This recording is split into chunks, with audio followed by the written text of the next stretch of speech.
नमस्कार, आप देख रहे हैं गुड न्यूज टुडे। शाम के 4 बज चुके हैं और ये वक्त होता है हमारे खास कार्यक्रम ये हुई ना बात का। मैं हूं आपके साथ अनंत भट्ट। बात ऐसी हो जो सीधे आप तक पहुंचे, मुद्दे ऐसे हो जो सीधे आपसे जुड़े हो। अक्सर खबरों के शोर में हमारे आपके काम की बातें पीछे छूट जाती हैं, कुछ बदलने की हमारी कोशिशें अधूरी रह जाती हैं। तो नए अंदाज में कुछ कहने, कुछ सुनने और बहुत कुछ समझने की करेंगे कोशिश। इस शो में बात ऐसी होगी कि आप भी कहेंगे ये हुई ना बात।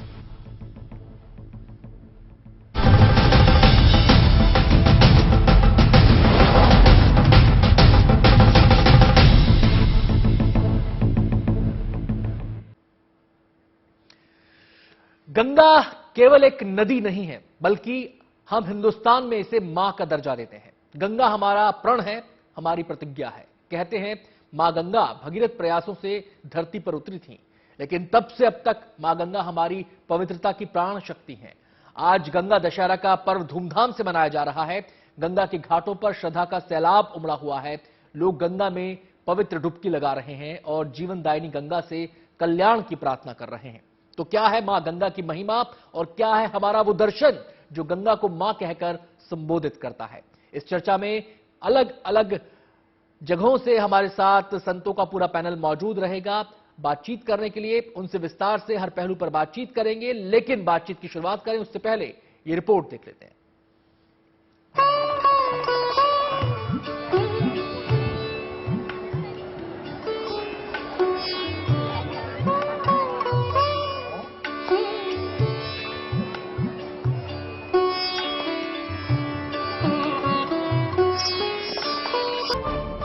देखिए, गंगा दशहरा को अगर हम समझें तो पौराणिक कथा के हिसाब से, मान्यताओं के हिसाब से गंगा दशहरा पर गंगा माता धरती पर प्रकट हुई थी। उनका प्राकट्य हुआ था भगवान शिव की जटाओं से निकलकर।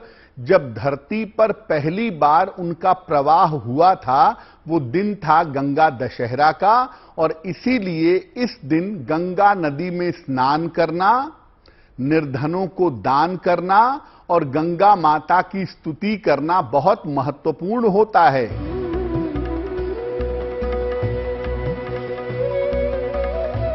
गंगा हमारे संस्कारों की वो धारा है जिसका ओर छोर अनंत है। गंगा युगों युगों से मोक्षदायिनी रही है। गंगा की बूंद बूंद में हमारे जीवन का सार समाया हुआ है। हमारी सनातन परंपरा का सनातन संस्कार गंगा के बिना अधूरा है। सनातन परंपरा में हम गंगा, गाय और गायत्री को सर्वोच्च स्थान पर रखते हैं और मानते हैं कि अगर इन तीनों का संरक्षण हो, इन तीनों के संपर्क में हम रहें तो निश्चित रूप से हमारे जीवन की स्थिति बेहतर हो जाएगी। गंगा दशहरा पर घाटों पर उमड़ा ये जनसमुद्र बता रहा है कि मां गंगा से हमारा नाता कितना अनूठा है। गंगा की रेती हमारी सांस्कृतिक धरोहर का अद्वितीय प्रमाण है। मां गंगा हमारा वो संस्कार है जिसमें पवित्रता भी है और मोक्ष का वरदान भी है।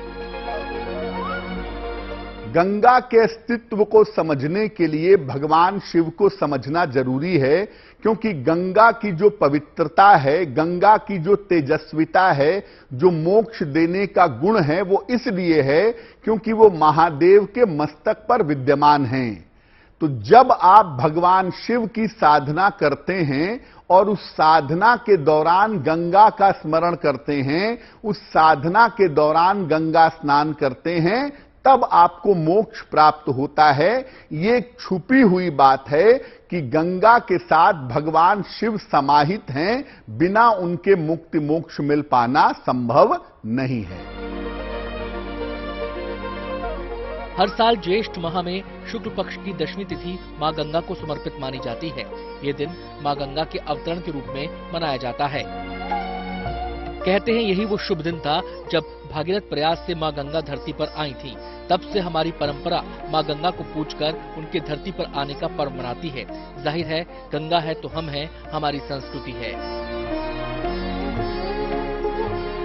और गंगा पूरे भारत को एक सूत्र में बांधती है और हम सब बिना ये सोचे हुए कि हम किस जाति के हैं, पंथ के हैं, संप्रदाय के हैं, गंगा को उतना ही आदर सम्मान देते हैं। और गंगा जल भारत के लगभग हर घर में थोड़े या ज्यादा मात्रा में आपको अवश्य मिल जाएगा।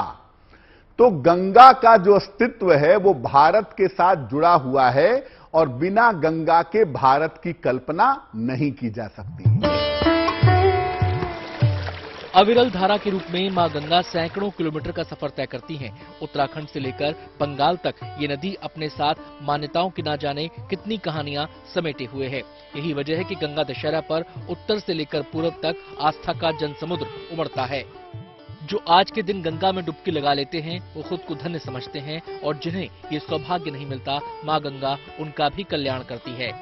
देखिए, गंगा दशहरा पर अगर आप गंगा में डुबकी नहीं लगा पा रहे हैं तो आप घर में स्नान करिए और सामान्य जल में थोड़ा सा गंगा जल मिला करके उस जल से स्नान करिए। साथ ही साथ भगवान शिव का विशेष ध्यान करिए, भगवान शिव के मंत्रों का जप करिए और गंगा की पूजा करिए भगवान शिव के मस्तक पर विद्यमान है उस स्वरूप में। और इसके अलावा निर्धनों को अन्न का दान करना बड़ा महत्वपूर्ण माना जाता है। तो गंगा दशहरा पर स्नान करिए, ध्यान करिए और निर्धनों को दान करिए। आप घर में रहकर भी गंगा दशहरा के शुभ फल पा सकेंगे। गंगा हमारे जीवन का सार है, हमारा विश्वास है। गंगा हमारे जीवन की वो धुरी है जिस पर हमारी मान्यताओं का संसार टिका है। आज हर कोई मां गंगा के उसी विराट रूप को प्रणाम कर रहा है। Bureau report, good news today. तो गंगा केवल एक नदी नहीं है, ये हमारी संस्कृति का सार है, हमारा संस्कार है और जीवन और आस्था का समुद्र भी इसी में छुपा हुआ है। तमाम मेहमान हमारे साथ जुड़ चुके हैं। मेहमानों से परिचय आपका करा दें। इस विषय पर बातचीत करने के लिए स्वामी चिदानंद सरस्वती जी हमारे साथ जुड़ रहे हैं, जो कि प्रेसिडेंट हैं, स्पिरिचुअल हेड हैं, परमार्थ निकेतन आश्रम के ऋषिकेश से हमारे साथ जुड़ रहे हैं। इसके अलावा महंत नवल किशोर दास जी हमारे साथ जुड़ रहे हैं, महामंडलेश्वर हैं, निर्मायनी अखाड़ा के। हमारे साथ महंत कन्हैया महाराज जी जुड़ रहे हैं, जो कि महंत हैं शनि मंदिर वाराणसी के। और हमारे साथ महंत सीताराम दास जी भी जुड़ रहे हैं, जो कि स्पोक्स पर्सन हैं, यानी कि प्रवक्ता हैं निर्मोही अखाड़ा अयोध्या के। सभी मेहमानों का बहुत बहुत स्वागत है। सबसे पहले मैं रुख करना चाहूंगा नवल किशोर दास जी का। महंत जी, मेरा प्रणाम स्वीकार करें। स्वागत है आपका एक बार फिर से इस चर्चा में। आप सबसे पहले हम ये जानना चाहते हैं कि ये जो गंगा दशहरा है, गंगा के अवतरण के तौर पर इस पर्व को हम मना रहे हैं, लेकिन इसका संदेश क्या है? मानसकारों ने कहा है, गंग सकल मुद मंगल मूला, सब सुख करने हरने भव सूला। पहले तो मैं समस्त सनातन परंपरा को मानने और जानने वाले श्रद्धालुओं को हृदय की गहराइयों से पावन गंगा प्रागट्य के दशहरा पर हार्दिक बधाई प्रदान करता हूँ। भगवती माँ गंगा हमको सुख प्रदान करती है, आनंद प्रदान करती है, शुद्धि प्रदान करती है, मति और गति प्रदान करती है। गंगा इतनी दिव्य और पवित्र आप सब जानते हैं, जिसके लिए कहा गया कि व्यक्ति जीवन में गंगा स्नान कर ले, अच्छी बात है। जीवित स्नान कर पाए, मृतक होने के बाद उसकी अस्थि भी यदि गंगा में विसर्जित कर दी जाए तो उसको मुक्ति प्रदान हो जाती है। भूप भगीरथ सुरसर यानी, महाराज भगीरथ अंशुमान सगर के पुत्रों को सदगति प्रदान करने के लिए हजारों साल तपस्या की। भगवान शिव जो स्वयं कल्याण प्रद है, उन्होंने अपनी जटाओं में उसको समाहित किया। इसलिए वैदिक सनातन संस्कृति में ऐसा माना गया है कि जीवन में कोई व्यक्ति यदि किसी प्रकार का पुण्य न कर पाए, जप न कर पाए, योग न कर पाए, कोई दान न कर पाए, वो गंगा स्नान कर ले, अरे हजारों किलोमीटर दूर गंगा का स्मरण कर ले, तो उसके जीवन की गंदगी समाप्त हो जाती है, उसके जीवन की दैन्यता और दानवता समाप्त हो जाती है, पवित्रता दिव्यता का प्रकटीकरण होता है। गंगा मुक्ति प्रदान करती है, गंगा शुद्धि प्रदान करती है, गंगा सुख प्रदान करती है। आपको किसी प्रकार के प्रत्यक्ष अप्रत्यक्ष आनंद की प्राप्ति करना है, कुछ अपर्याप्त को प्राप्त करना है, गंगा का आश्रय लीजिए, आपके सभी मनोरथ मां भगवती गंगा पूर्ण करती है। नवल किशोर जी, मैं आपके पास आता हूं। मैं इस समय रुख करना चाहूंगा महंत कन्हैया दास जी महाराज का, जो कि महंत हैं शनि मंदिर वाराणसी के। महंत जी, मेरा सवाल आपसे यह है, गंगा में बहुत सारे संदेश छुपे हैं। वो हमारे संस्कार का भी हिस्सा है, वो हमारी संस्कृति का भी हिस्सा है, वो हमारी प्रतिज्ञा भी है, हमारा प्राण भी है, उसमें हमारा संसार भी छुपा हुआ है। मैं आपसे जानना चाहता हूं कि जो गंगा दशहरा है, इसके जब हम संदेश की बात करते हैं, इसके महत्व की बात करते हैं, तो इसमें प्रगति और प्रकृति दोनों का समावेश भी इसके अंदर जुड़ा दिखाई देता है मुझे तो। ये आज बहुत बड़ा पर्व है। आज हम सबके लिए, हम सबके पापों का नाश करने का एक विशेष दिन है। इस दिन माता गंगा का अवतरण हमारे धरती पर हुआ, और ये ऐसे ही संभव नहीं हुआ। इसके लिए बड़ी घनघोर तपस्या करनी पड़ी। हमारे सगर जो भी उनके खानदान के लोग थे, जो कि तड़प रहे थे, उनकी मुक्ति नहीं हो पा रही थी। उसके लिए राजा भगदत्त को एक बहुत लंबा समय से एक बहुत भारी तपस्या करनी पड़ी थी। उनके तपस्या का फल है कि माँ स्वयं स्वर्ग से चलकर धरती लोक पर अवतरण की, और वह जब उतरने लगी तो भगवान शिव के जटाओं में उलझ गई, और फिर भगवान शिव के जटाओं में होते हुए वह धरती की तरफ आगमन की। यह संदेश चाहता है कि हम सबको मिलजुल कर रहना चाहिए। हम सबका तरण और सबका हरण होने वाला है, हम सबका कल्याण होने वाला है। प्रतीक्षा करें अपनी अपनी बारी का। यदि हम लोग अपनी प्रतीक्षा करते अपनी बारी का, तो हम सबका कल्याण होने वाला है। ऐसा आज का दिन है कि बड़ा से बड़ा पापी हो, यदि आज के दिन स्नान करता है, दान करता है, ध्यान करता है, तो उसके जीवन के सारे तकलीफ दूर हो जाते हैं। ऐसा शास्त्रों में वर्णित है, शिव पुराण में वर्णित है। यदि आप मां गंगा का आचमन करते हैं, स्नान करते हैं, दान करते हैं, आज के दिन गरीबों को दान करते हैं, आप आज के दिन यदि कलश का दान करते हैं, कलश में जल को भरकर यदि किसी गरीब को दान करते हैं, तो हजारों गुना उसका प्रभाव मिलता है। कन्हैया जी, मैं आपसे जानना चाह रहा हूं कि सदियों से मां गंगा हिंदुस्तान को सींच रही है। जीवन का विकास की धारा भी साथ साथ बह रही है गंगा की धारा के साथ। तो इसमें जो समावेश हुआ, प्रगति की भी पूजा यहां पर नजर आती है, यहां पर प्रकृति की भी पूजा यहां पर नजर आती है। तो ये जो समावेश है, अनूठा समावेश, इसको लेकर आप क्या कहना चाहेंगे? देखिए, जीवन का जो आधार है वो मां गंगा ही है, क्योंकि बिना मां गंगा के हम लोग जीवन की कल्पना ही नहीं कर सकते हैं। यानी जल है तो जीवन है। अनादि काल से पहले तो इतना विकास नहीं हुआ था, तो हम सब जो मानव जाति थी या जो भी जीव जंतु थे, वो गंगा के तट पर ही अपना जीवन निर्वहन करते थे, और मां गंगा की कृपा से ही हम लोग का भरण पोषण होता था, हम लोग जीवन प्राप्त करते थे। चाहे ऋषि हो, मुनि हो, संत हो, महात्मा हो, चाहे बाघ हो, वृक्ष हो, सबको सिंचने का काम और सबको जीवन देने का माता गंगा करती है। तो ये सीधे धर्म से और प्रकृति से जुड़ा हुआ है। ये साक्षात माता के रूप में हम लोग अपने गोद में लेकर हम लोग का लालन पालन सदियों से करते चली आ रही है, और आज भी कर रही है। यदि गंगा न हो तो फसलों की सिंचाई न हो पाए, मानव को अनाज न मिल पाए, किसी को दाना न मिल पाए, किसी को पानी न मिल पाए। इसलिए माँ तो हमेशा माँ के रूप में है। आप ऐसे भी देख सकते हो, आप वैसे भी देख सकते हैं। धार्मिक दृष्टिकोण से देखा जाए तो ऐसा शुद्ध जल है कि जिसको आचमन करने से, स्नान करने से, पीने से हमारे सारे रोग और शोक मिट जाते हैं। और यदि भौगोलिक दृष्टिकोण से देखें तो इतने बड़े भूभाग को सींच रही है माँ, बिना किसी से कुछ लिए, बल्कि सबको देते हुए बहुत बड़े भूभाग को सींच रही है। सबको अन्न का, जल का और सबको रोजी रोटी का व्यवस्था माता कर रही है। तो माँ का तो साक्षात कृपा सामने देख सकते हैं कि माँ ने कुछ लिया नहीं, बल्कि सबको देते ही चली आ रही है, देते ही चली आ रही है। हम सब भक्त लोग जाते हैं, अपना सारा पाप धो लेते हैं और चले आते हैं, लेकिन माँ उसको भी निर्मल कर देती है। हमारे मन को निर्मल कर देती है, हमारे समाज को निर्मल कर रही है, हमारे पूरी व्यवस्था को निर्मल कर रही है। जी, मैं आता हूं आपके पास कन्हैया जी। मैं सीधे रुख करना चाहूंगा महंत सीताराम दास जी का, आप जो कि स्पोक्स पर्सन है, प्रवक्ता है निर्मोही अखाड़े के, अयोध्या से हमारे साथ जुड़ रहे हैं। सीताराम जी, आपसे जो मेरा प्रश्न है वो ये कि गंगा को मोक्षदायिनी कहा जाता है। अब इस मोक्ष के मायने क्या है और मोक्षदायिनी गंगा को क्यों कहा जाता है? लोग ये सोचते हैं कि पानी में डुबकी लगाने मात्र से मोक्ष मिल जाएगा, लेकिन इस मोक्षदायिनी रूप का वर्णन क्या है? ये हमारे शास्त्रों में गंगा गंगेत यो ब्रूयात योजना नाम सतैरति मुच्यते सर्व पापेभ्यो विष्णु लोकम सुरक्षति। लिखा है कि महाराज केवल गंगा जी में डुबकी लगाने से नहीं, डुबकी लगाने से तो मोक्ष की प्राप्ति होगी, लेकिन गंगा जी से 100 योजन दूर, माने 400 कोस की दूरी पर भी, 1200 किलोमीटर की दूरी पर भी कोई गंगायै नमः कह करके अपने बाथरूम में भी स्नान करता है, अपनी बाल्टी से स्नान करता है, तो भी उसे भगवान विष्णु के लोक की प्राप्ति होगी। और हमारे सनातन धर्म में भगवान विष्णु के लोक की प्राप्ति मोक्ष की प्राप्ति होती है। भगवान की प्राप्ति ही मोक्ष की प्राप्ति है, एक बात। दूसरी बात, जहां तक आपने मोक्ष की प्राप्ति की बात कही है, तो हम एक बहुत विनम्रता पूर्वक, प्रार्थना पूर्वक कहना चाहते हैं देश के प्रधानमंत्री से, नरेंद्र मोदी जी से, कि हमारी गंगा ही इस समय मोक्ष मुक्त होकर के प्रवाहित नहीं हो पा रही है।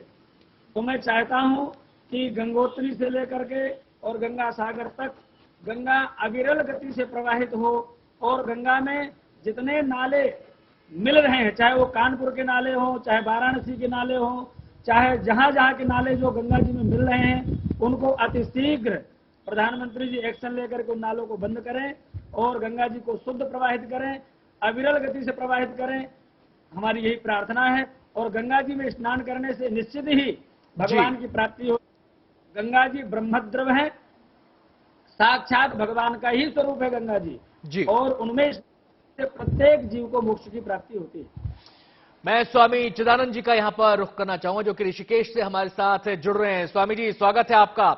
और काफी समय तक आपसे संपर्क नहीं हो पा रहा था, खैर अब आपसे संपर्क स्थापित हुआ है। गंगा के मोक्षदायिनी स्वरूप की हम चर्चा कर रहे थे महंत जी से, और उन्होंने बताया कि कैसे गंगा में डुबकी लगाने मात्र से मोक्ष की प्राप्ति हो सकती है। लेकिन ये मोक्ष दायिनी जो स्वरूप है गंगा जी का, इसकी महिमा क्या है, इसका संदेश क्या है, और क्या केवल डुबकी ही के माध्यम से मोक्ष की प्राप्ति हो सकती है, या इसमें आराधना का सार भी छुपा हुआ है? हेलो जी स्वामी जी, आपको आवाज मिल रही है मेरी? आपकी आवाज मुझे अभी अब आपकी आवाज आई है। आपका प्रश्न क्या है? जी, मेरा प्रश्न यह है कि गंगा के मोक्षदायिनी स्वरूप की हम चर्चा कर रहे थे। ये मोक्षदायिनी स्वरूप की महिमा क्या है और इसका संदेश क्या है? मोक्ष क्या केवल गंगा में डुबकी लगाने मात्र से हो जाएगा, या इसमें आराधना का सार भी छुपा हुआ है?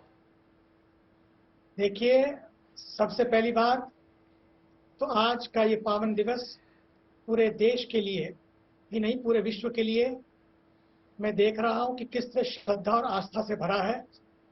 मैं सबसे पहले तो अपने देश की श्रद्धा को प्रणाम करता हूं कि जिस श्रद्धा के कारण प्रातःकाल की वेला से परमार्थ निकेतन गंगा के किनारे एवं हरिद्वार एवं अन्य तीर्थों में हजारों हजारों की संख्या में लोग एक मोक्ष की कामना को लेकर आते हैं।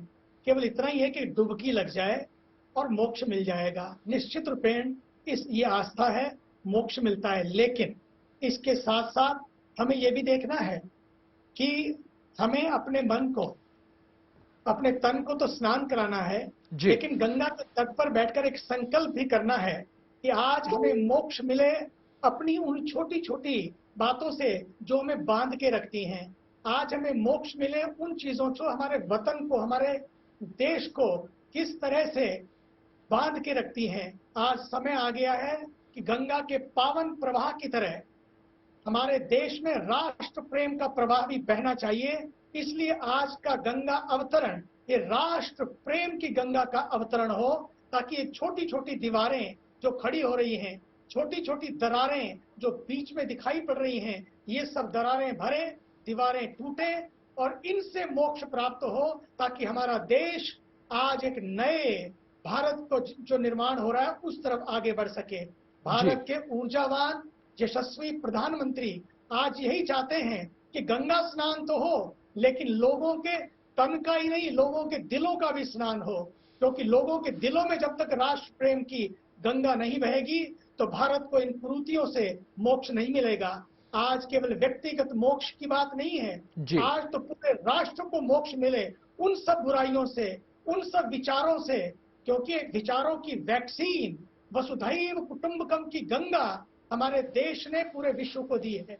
मैं देख रहा था अभी हमारे आश्रम में एक G20 की एक मीटिंग हुई, उसमें गंगा जी की आरती में सब आए, लेकिन मैंने देखा उसमें किस तरह से लोग गंगा के तट पर बैठकर पूरे विश्व से आए हुए वो लोग किस तरह अपनी श्रद्धा व्यक्त कर रहे थे, किस तरह आरती कर रहे थे। मुझे तो लगता है आज अपने देश को इसी भावना को जागृत करने की आवश्यकता है, जहां G20 नहीं बल्कि G-all की यात्रा बन जाए। आज तो 20 देश हैं, कल को 100 के 100 देश आए और वसुधैव कुटुंबकम का जो मंत्र है, जो इसी गंगा के तटों ने पूरे विश्व को दिया है, आज उन मंत्रों को लाने की आवश्यकता है और छोटी छोटी बातों से ऊपर उठ सकें। यही सच्चा मोक्ष होगा आज के गंगा जयंती के इस अवसर पर, क्योंकि ये चीजें जब तक नहीं होंगी। दूसरी बात जो और महत्वपूर्ण है देखिए, मोक्षदायिनी गंगा है, मोक्ष देती है,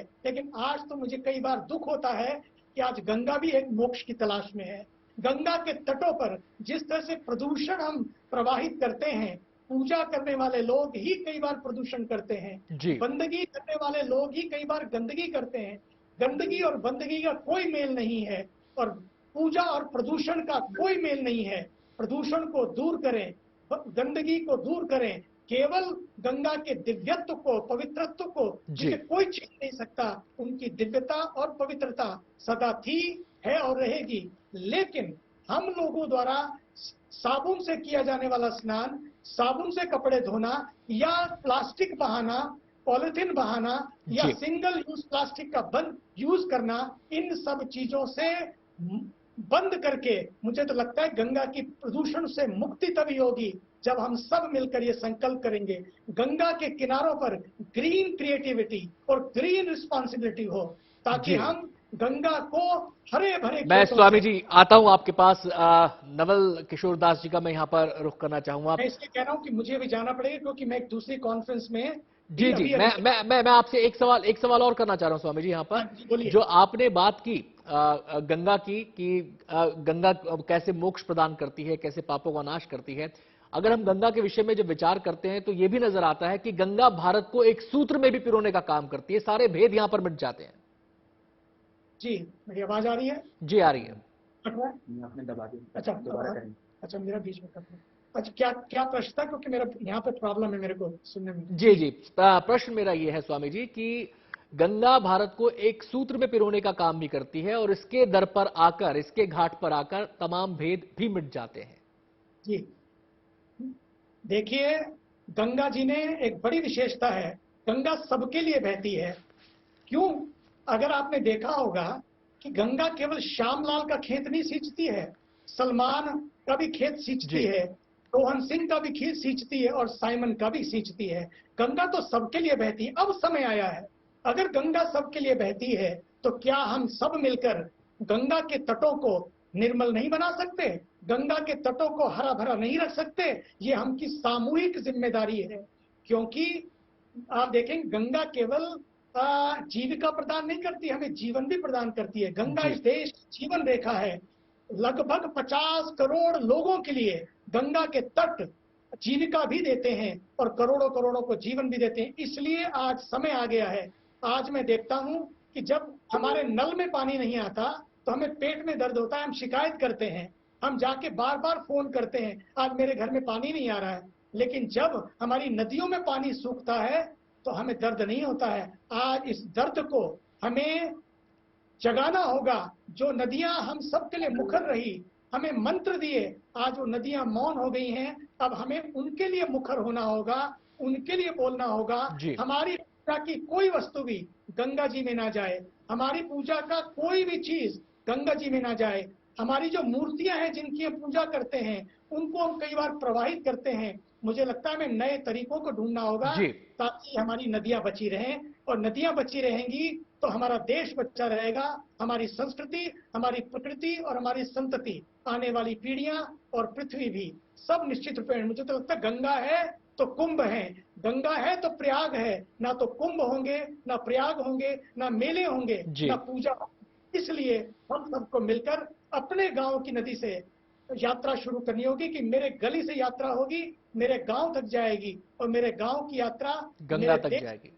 इसलिए हम सबको मिलकर काम करना होगा, और इसमें संत समाज बहुत बड़ी भूमिका, और media, MSR media social responsibility के रूप में बहुत बड़ी भूमिका निभा सकता है। और ये कार्य आज करके आपने इस दिवस पर बहुत बड़ा काम किया है, इससे जागृति आएगी। कार्यक्रम में आज बात हो रही है गंगा की, गंगा के दर्शन की और इससे जुड़ी मान्यताओं की। तमाम खास मेहमान हमारे साथ मौजूद हैं। मैं सीधे रुख करना चाहूंगा महंत नवल किशोर दास जी का।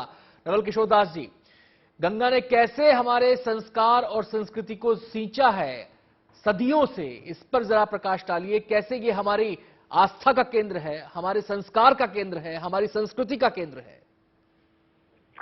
देखिए, हम सब सनातन परंपरा को मानने वाले लोग प्रकृति की पूजा करते हैं जी, और प्रकृति में माँ भगवती गंगा का साक्षात स्वरूप है। माँ भगवती गंगा हिमालय के शिखर से उतर करके भूप मंडल पर आती है और माँ उसको, यह शब्द हमारी संस्कृति में माँ उसको कहते हैं जिसको अत्याधिक सम्मान दिया जाता है। जो माँ 60,000 सागर पुत्रों को मुक्ति प्रदान करने जाती है भगवान कपिल के आश्रम में, वह गंगा भगीरथ के पीछे पीछे आप जरा सोच सकते कितने पहाड़ों से उसे टकराई होगी, कितना संघर्ष किया होगा यात्रा पूर्ण करने के लिए। तो ये है कि जीवन में अनेक प्रकार के संघर्ष परिस्थितियां आ सकती हैं, परंतु व्यक्ति का लक्ष्य ठीक हो तो निसंदेह प्राप्त कर लेगा।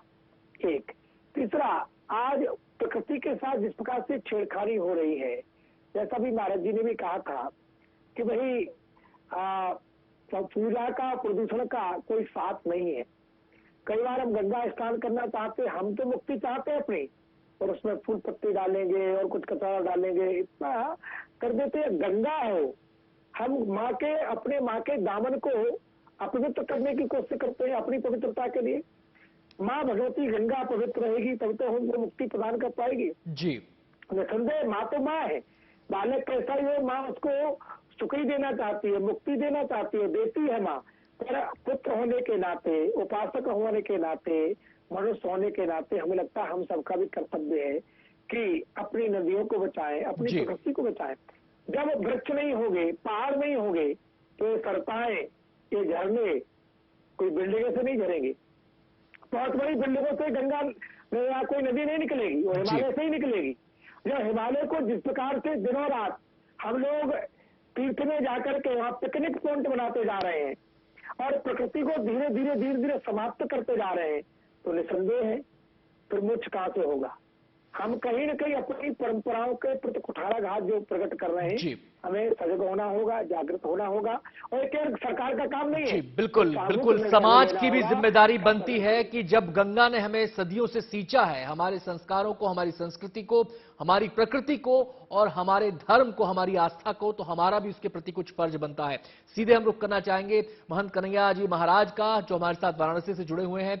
महाराज जी, आपसे ये समझना चाहते हैं कि घर घर में, हिंदुस्तान में घर घर में गंगा जल मिल जाएगा, जो लोग विदेश में रहते हैं वो भी अपने साथ शायद गंगा जल कैरी करते हो, इसके पीछे का विचार क्या है, इसके पीछे का दर्शन क्या है?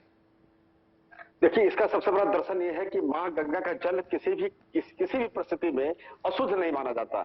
यहाँ तक कि भारत के प्रत्येक घर में गंगा जल अवश्य मिल जाता है। हर व्यक्ति अपने घर में गंगा जल अवश्य रखा है। जो लोग विदेशों में हैं, कुछ ऐसी कंपनियां हैं जो गंगा जल प्रोवाइड करती है, तो वहां से गंगा जल लोग ऑनलाइन मंगवा भी देते हैं। तो बड़ी अच्छी बात है कि किसी भी सूरत में विश्व के कोने कोने में गंगा जल लोग अपने घर पे रखे हुए हैं। विज्ञान भी मानता है कि गंगा जल में कीड़े नहीं पड़ते, कीटाणु नहीं पड़ते हैं। यह लंबे समय तक आप अपने घर में डब्बे बंद करके रख सकते हैं। जब किसी परिवार में किसी मृत्यु होती है तो लोग बोलते हैं कि गंगा जल तुलसी डाल दो, गंगा जल तुलसी डाल दो। यह मोक्ष का भी एक प्रतीक है, इसलिए इसका बहुत बड़ा महत्व है और बहुत ही शुभ माना जाता है, बहुत ही अच्छा माना जाता है और यह सबके घर में होना भी चाहिए। और यह सबसे बड़ा धार्मिक महत्व यह है कि गंगा को स्नान करने से, छूने से, देखने से, तर्पण करने से, उनका प्रणाम करने से, उनको दिया जलाने से या किसी भी सूरत में कोई भी कार्य हो, वो शुद्ध ही माना जाता है और मोक्षदायिनी है और कल्याणकारी है, समस्त पापों को नष्ट करने वाली है। यहाँ तक कि मरने के बाद भी उसकी बॉडी को लोग गंगा जल से जरूर स्नान करते हैं या गंगा जल के छींटे देते हैं। उसके बाद भी उसके जो अस्थियां होती है उसको भी गंगा जल में विसर्जित किया जाता है। ऐसी मान्यता है कि हम लोग जो शरीर हमारे पंच तत्व का बना हुआ है।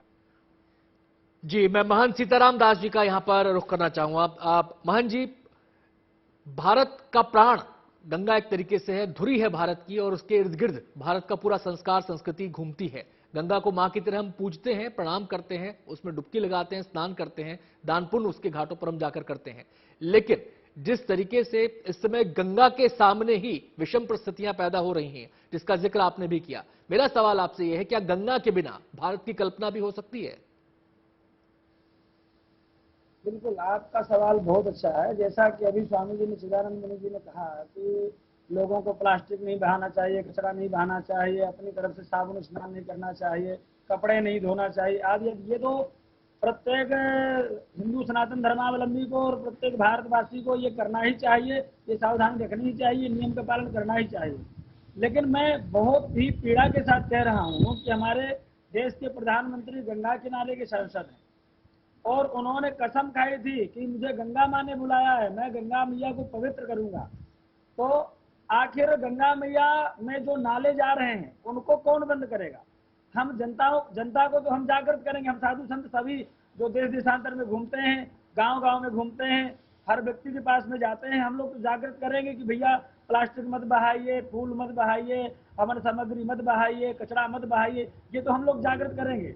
लेकिन प्रधानमंत्री जी को कौन जागृत करे कि जो पूरे फैक्ट्रियों के नाले जो गंगा मैया में जा रहे हैं और जो टिहरी में बांध दी गई है गंगा जी, जो पर्याप्त जल नहीं छोड़ा जाता है, माने कुंभ के समय भी पर्याप्त जल गंगा जी में स्नान करने के लिए नहीं रहता है, इसको कौन कहेगा? ये तो देश के राजा को, देश के प्रधानमंत्री को स्वयं विचार करना पड़ेगा। इसलिए गंगा मैया को अविरल गति से, निर्बाध गति से प्रवाहित होने दिया जाए, पहली प्रार्थना मेरी ये जी। दूसरी प्रार्थना दशहरा पर मैं ये करना चाहता हूँ प्रधानमंत्री जी से विशेष रूप से कि इनके पूर्व के जो प्रधानमंत्री थे भारतीय जनता पार्टी के यशस्वी पूर्व प्रधानमंत्री थी साकेतवासी श्री अटल बिहारी वाजपेयी जी ने नदी से नदी जोड़ने का जो अभियान उन्होंने चलाया था, उसकी बात कही थी। हम देश के प्रधानमंत्री से पुनः प्रार्थना करते हैं, अब बहुत जल्दी ये समय आ गया है, बहुत आवश्यकता है पूरे देश को कि देश में नदी से नदी जोड़ो अभियान चलाएं, नदियों से सरोवर जोड़ो अभियान चलाएं, जिससे कि जो बोरिंग करनी पड़ रही है पृथ्वी पर, बोरिंग करने से भूकंप आ रहे हैं, नाना प्रकार की समस्याएं हो रही है, पृथ्वी का जल खत्म होता जा रहा है, उसको बचाने के लिए नदी से नदी जोड़ो अभियान चलाएं, नदी से सरोवर जोड़ो अभियान चलाएं और बोरिंग में पूर्ण प्रतिबंध करें। बहुत बहुत शुक्रिया आपका महंत सीताराम दास जी अपनी बात कहने के लिए, और साथ ही साथ हम शुक्रिया अदा करेंगे महंत नवल किशोर दास जी का भी, और स्वामी जी का जो वाराणसी से हमारे साथ जुड़े थे उनका भी बहुत बहुत शुक्रिया कन्हैया जी महाराज आपका। तो गंगा दशहरा के मौके पर न केवल ये आस्था का पर्व है, एक सीधा संदेश ये भी है कि गंगा को भी बचाने की मुहिम शुरू होनी चाहिए। जो दिक्कतें गंगा की धारा को रोक रही हैं, जो जिन वजहों से ये धारा रुकती है, उसकी अविरलता पर रुकावट उसमें आती है, उसको भी दूर करने की जरूरत है। लोगों को अपनी जिम्मेदारी भी समझनी होगी, समाज को भी, तभी सही मायने में हम गंगा को उसके रूप में उसके साथ उसको सत्कार कर पाएंगे, उसको प्रणाम कर पाएंगे। तमाम मेहमानों का बहुत बहुत शुक्रिया।